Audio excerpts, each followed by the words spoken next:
Welcome to the Live Full, Work Fun podcast. This is the show to encourage you to live your life to the fullest and do fun work that fuels your lifestyle. Hi, I'm your host, Gayla Scrivener. Every week, you'll be introduced to amazing guests, useful resources, and inspirational stories. You'll discover opportunities and perspectives to shape your version of living full and working fun.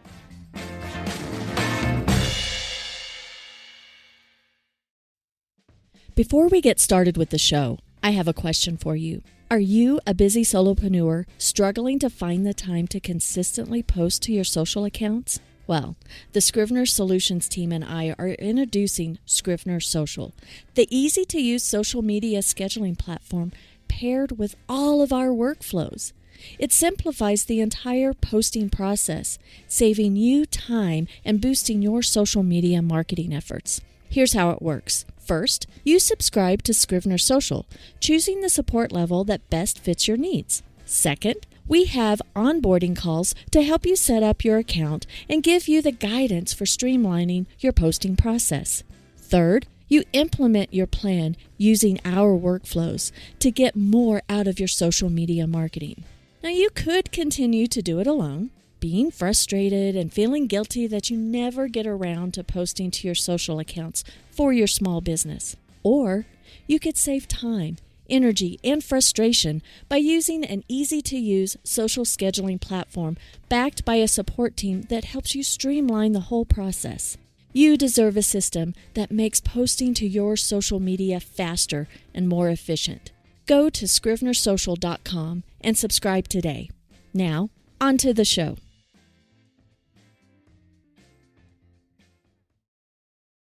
Hi there, and welcome to Season 8 of the Live Full Work Fun podcast. I'm Gayla Scrivener, joined by none other than Fran Grosbeck. Hi, Fran. Hi, Gayla. This is the show where we explore topics that help you create your lifestyle to live full and work fun. But you know what, Fran? I got to thinking, and I wanted to unpack something today. And I've been accused of being like always positive and this, that, and the other. But, you know, with so much negativity in this world, and there's some really heavy stuff that's happening right now in our world, why do you think it's more important than ever to focus on living full and working fun? Our mindset creates our reality, and we can't control all the things that happen around us. We definitely can't control the things that happen in the world, in other places, in other locations. We can't even really control our own lives. We don't have control of our thoughts, though. And if you can set the right mindset, create the right thoughts, you can have a better existence in your life and the people around you, which sends a ripple effect in the world. Whether you believe in energy or whether you just believe in positive impact on other people, if you can continue on in the tough times, if you can be positive through tough situations, if you can continue on in spite of what's happening around you or in the world, it sends a ripple beyond you. You touch lives that they say, if they can keep going, I can keep going. And then that's like that domino effect.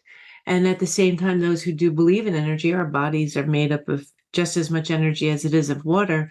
There is proof in that our words and everything are send out and affect those around us and send out other ripples. So we can't stop the negativity, but we can help balance it out and counter it. I love that you say that. I struggle with, I very rarely watch the news. I hardly ever, and we don't really watch TV much. My husband and I don't watch TV much, period.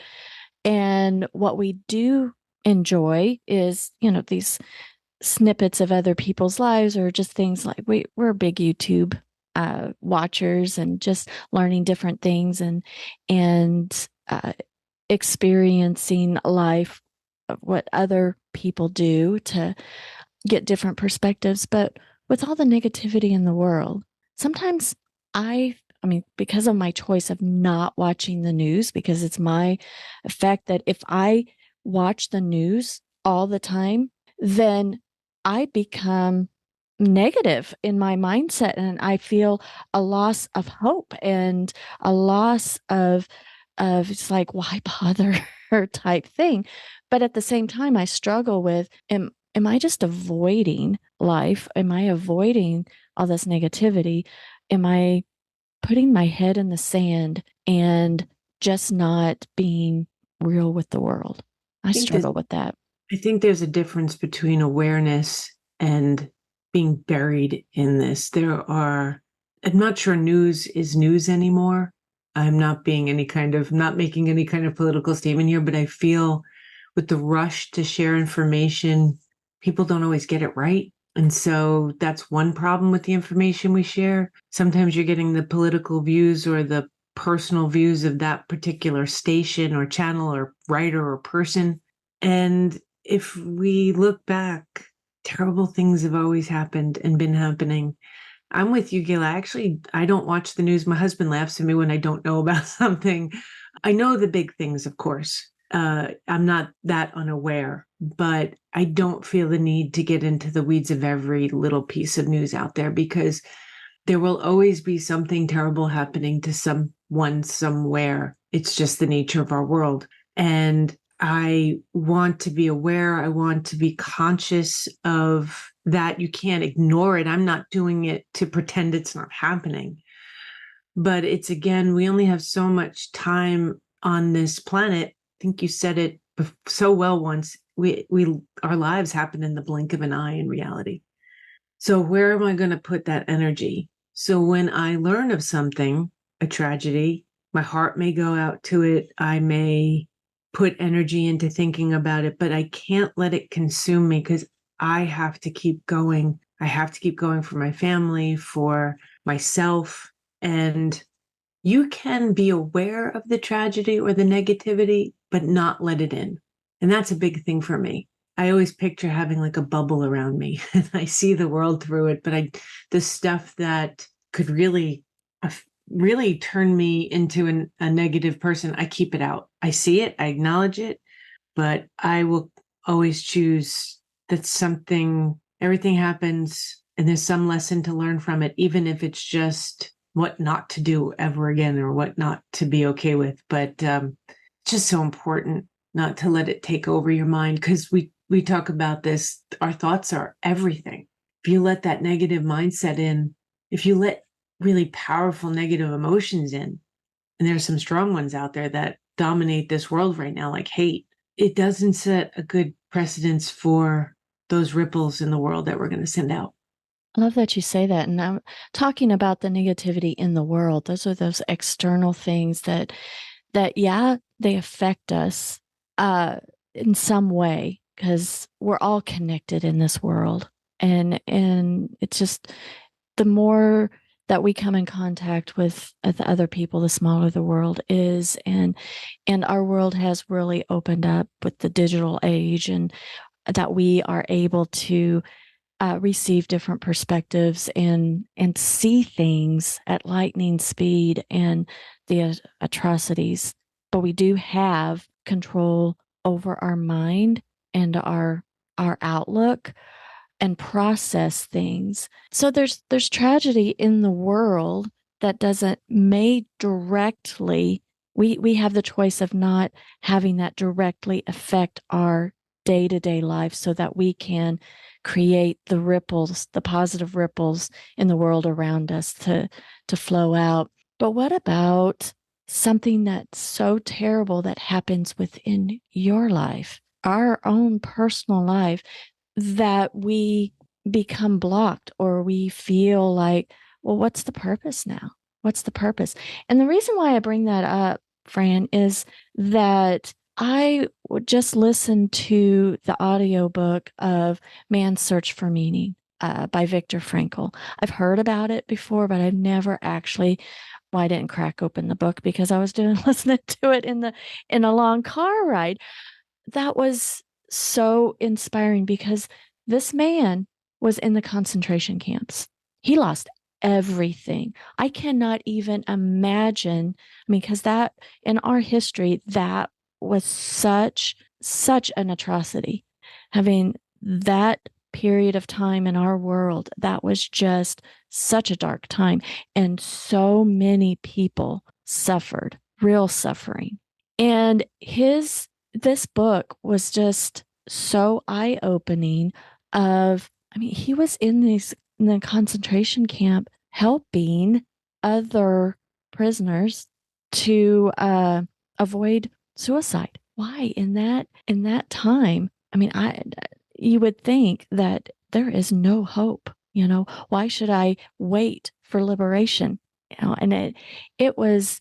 I wish I would. I just recommend that everybody listening, they need to listen to that, because it's the perspective of what he had, that even in the darkest moments there is purpose, and we can come out of that.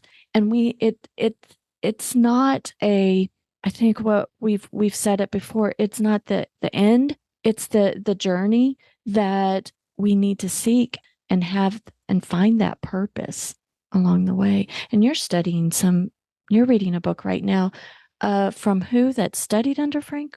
Dr. Edith Edgar, when we were talking about this before we recorded, I'm always amazed at how connected we are. And I just finished The Choice. Dr. Edith Edgar was friends and studied under Frankel, and she was also a survivor of a concentration camp. And I won't give it away. I highly recommend the book, as you do with the one you're listening to. A lot of reasons. Not so I'll tell you, she did not come into her career until her 50s or 60s. So for everyone who ever worries, oh, it's too late, I can't do it now, you can. She was still working into her 90s. Whenever you see a picture of her, she's smiling. And when they pulled her out of the concentration camps, she was in a pile of bodies. And some miracle, she was found. And her story is, I'd never really read a story like hers. And throughout the book, as you're reading it, there's something she says in the beginning that you can't stop thinking about as you read this journey. She says, I'm not telling you this to say my life was worse than yours. I'm not telling you this so you feel bad for me. I'm telling you this to give you hope. And maybe if you're going through something, you'll feel inspired by something I'll say, and you'll keep going. Wow. Because what I'm going through does not compare to what she's going through.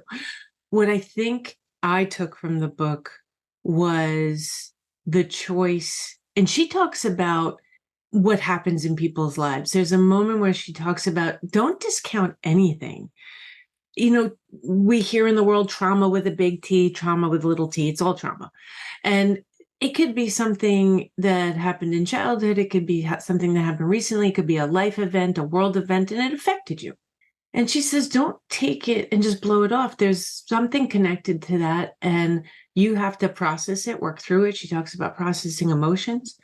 But the big thing that I took, that the choice is you can choose to live trapped, not just a victim, but trapped by that memory, by that life experience. Or you can choose freedom. And whatever that freedom means for you, facing it, healing from it, whatever journey, people do it in different ways, going and talking about it.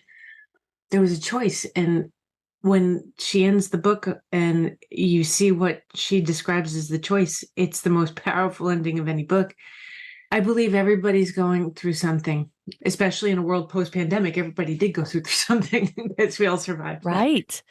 Be gentle with yourselves and keep going. But it's a choice of, do I let this take over my life and overshadow everything I do, see, think, or do I want to move past it? Do I want this just to be something that lives in my life? There's a great analogy in about the tiger, because tiger starts with T, just like trauma. So do you want that tiger always running at you, where you're fearful and waiting for it to devour you again? Or do you want to just say, I recognize this happened, and that tiger's not going to go away. It happened in my life. It can walk next to you. And now when you react to a situation, you go, oh, that's triggering the memory. I know what this is from. Okay, I'm gonna let this process. I'm gonna work through this, and now I know that that's just emotion or something else driving my thinking, and I really want to think like this.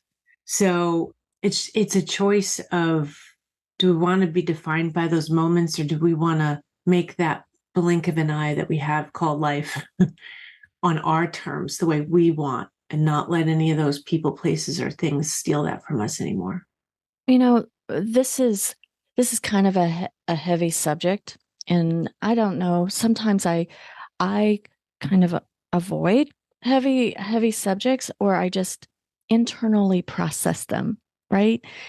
But there's something in Man's Search for Meaning that Mr. Frankel had indicated that, see, I don't believe I've had a good life. I appreciate the life that I've had, and I've had sadness. Yes, I've gone through things, but my perception is that I've had so far such a great life that I haven't really gone through trauma in my perception. And Viktor Frankl had a section in the book that he alluded to that made me feel okay, that it's like you don't have to go through trauma, like the severity of trauma like he went through, to be searching for meaning for your life, right? And I and kind of making this a little bit of a lighter subject because, well, starting a business is hard. It's just hard. I mean, it is not nearly as traumatic as any life-changing thing and all these things that are in going on in the world today. But in my world, making the decision to leave a corporate life and being an entrepreneur was a big deal for me. And it was scary. And there were so many times that it's like, oh, damn, I should just stop and I should just go look for another job. I should just look for a job. I've done this thing for 20 years. I might as well just put in my applications because this growing a business is hard. I don't know what I'm going to do. I don't know what I'm doing. And there were years of struggle. Sometimes with businesses, there's ups and downs and stuff. But until I got the figuring out of having some things figured out, it was like a roller coaster of income. And then I was freaked out. It's like, are we going to have some stability type thing, And I was really thinking at one time, because I was working with one of my particular clients was just beating me up emotionally just because I was working so hard and I felt like I wasn't being reimbursed like I should. And it was just hard. And then, so that just kind of tainted some other things. And then my brother's health went south quickly. With that, I needed to drop everything, take my parents to Chicago because we're from the Midwest and we live in the country, and I did not want my parents. Well, first of all, I wanted to be with my brother. I wanted to be with my parents, so it was time to do that. And I didn't want my parents driving around Chicago because that would just freak me. So I was the chauffeur. That was my role. And I needed a role in this thing. And I remember being at the hospital and some sort of drama happened with that particular client. And I was on the phone in the waiting room. And I was like, oh my gosh, life is too short for this. I can let go and I don't have to work with people that I don't want to work with. I made that decision there. Then at the same time, my sister-in-law, her husband, was in the hospital, and literally it was his deathbed. And it was such a special but sad time, right? She was worried about her job because she always had to ask permission to be with her husband. And I remember being that supervisor in the corporate world is like, I need my people in butts and seats, right? And you need to be off at a certain time and check in with me and all this. I was so grateful. I sat there being with my family during that time and we were having special moments. It's like I didn't have to ask anybody's permission to take off work. I didn't have to worry about PTO. PTO to me is just stupid. And it was more important to me that moment. It's like, I am never going to go try to look for another job. I am in my new world. I am creating a company where the people that work with me, clients, with my staff, we are able to create the lifestyle that we want. And we don't have to worry, ask permission, or, we get the work done and we fulfill our mission, but we don't have to be in this box of a traditional work environment. We can blend life and work together. And to me, that makes a full life. So every one of us has lost somebody special to us. So I don't think that it's a sadness, but it's not a tragedy. But in those moments, if you sit and have the appreciation, I had so much appreciation of just being there in that sad time.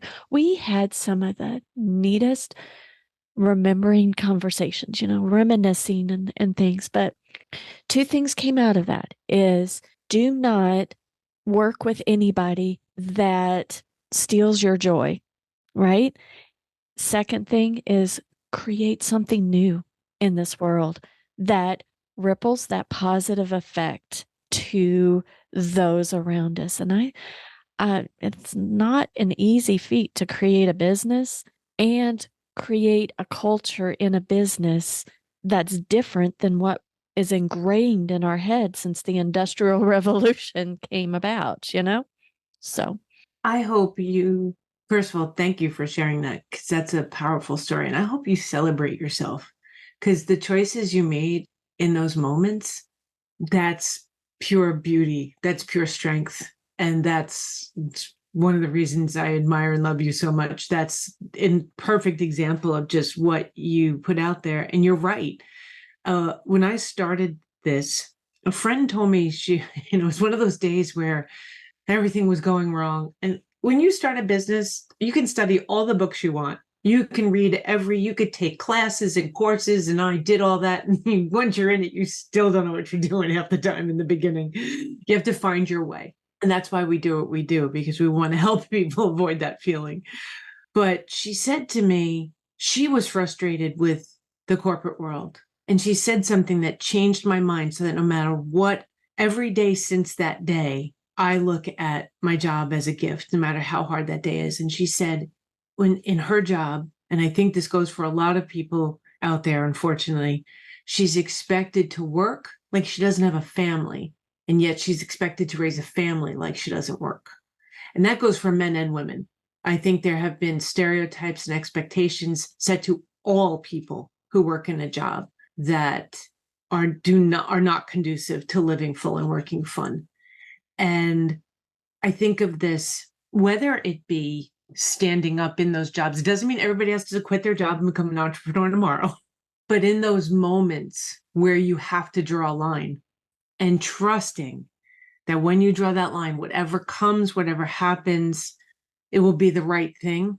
But it's really important. And I think of Brene Brown, who I was the real first inspiration for me on this part of my journey. Sometimes you live brave and afraid at the same time. And it's about the bravery is finding the strength to say or do the thing you know that's right for you. And it's okay if you're afraid going to do it. And, Gayla, that example, you have certain values you live by, and you were not about to bend them, no matter what that client button she wanted to push or they wanted to push. And it's okay to be brave and afraid. It's okay to have a lot of different emotions at once. It's okay to keep doing something and be terrified. It's okay to not doing something and feel relieved because that's something you really didn't want to do. When running your business, one of the hardest decisions is exactly what you just did. I bet you a lot of people listening, they cringe when they think you let a client go or you said no to a client.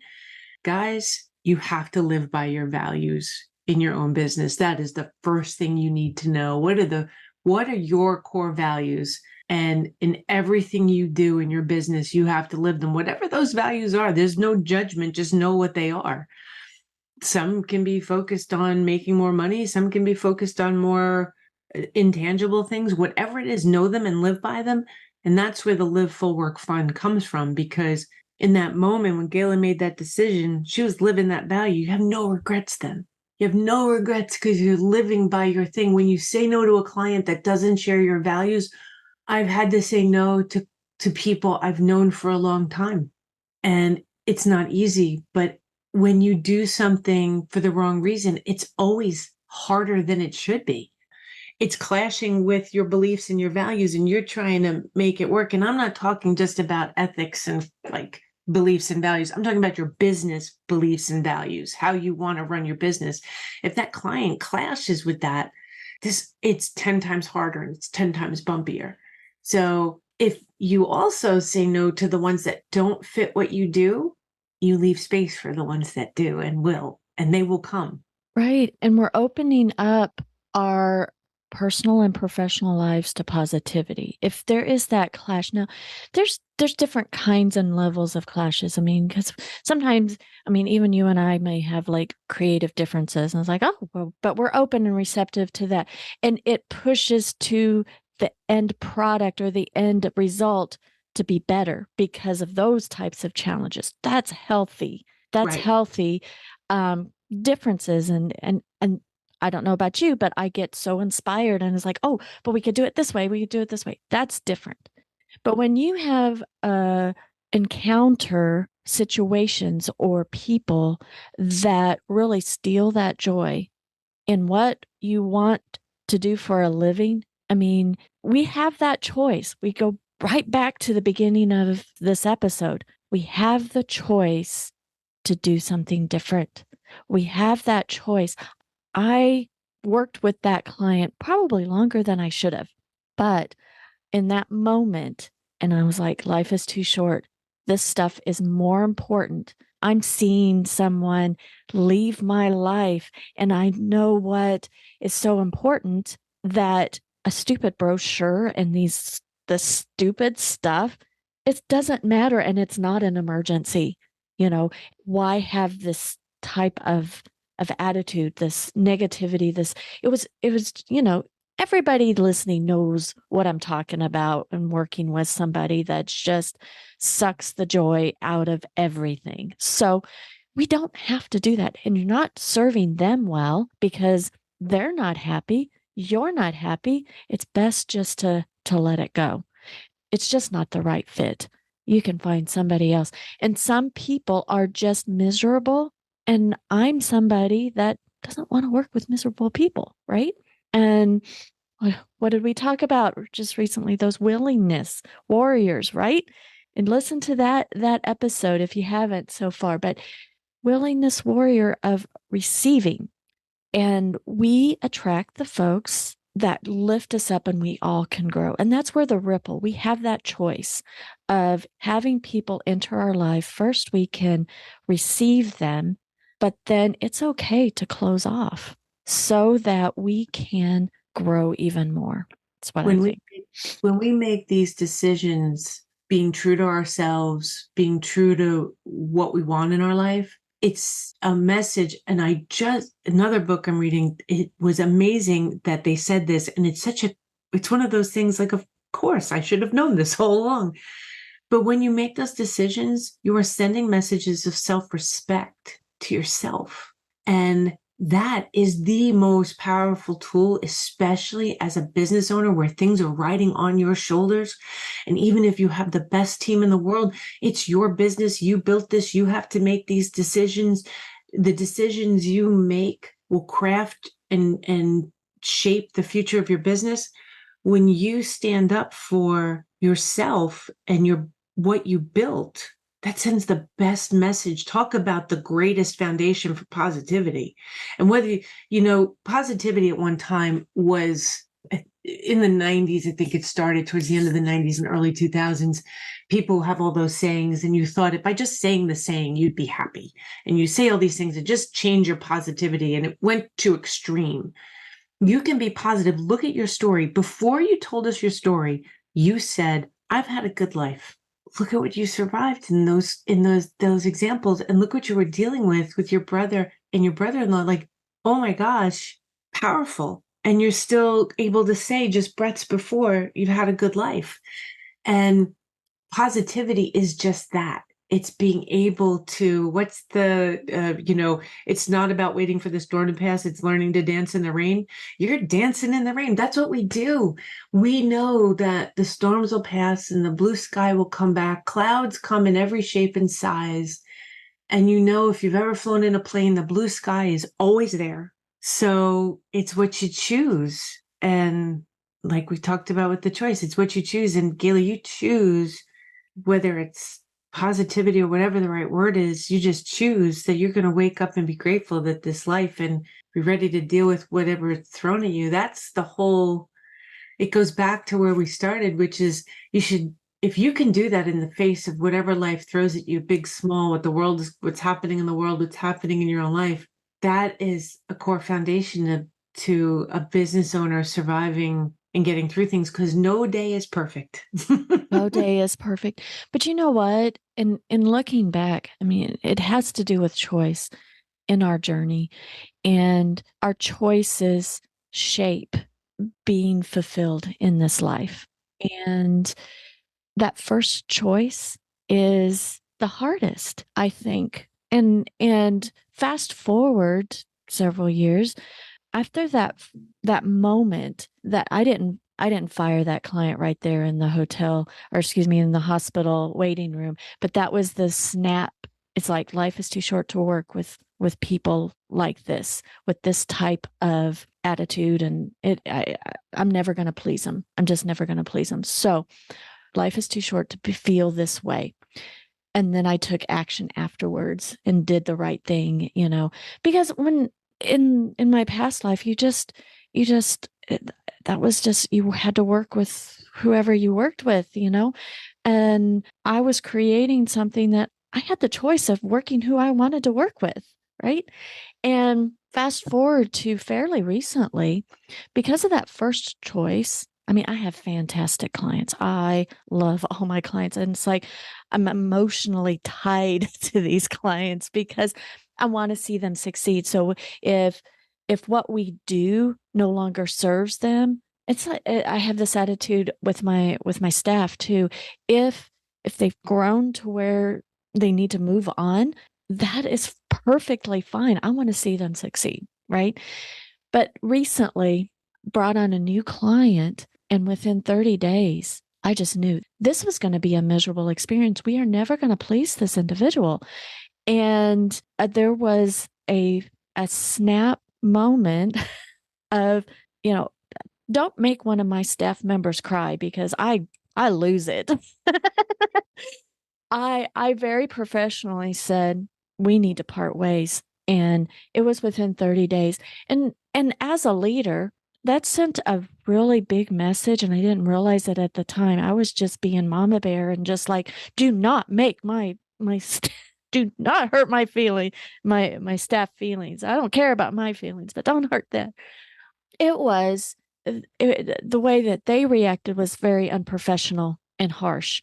And I just felt, I mean, I realized this afterwards, but not in the moment. But setting that example and saying, we do not work with people that break us down, and being the leader in our organization set really the tone.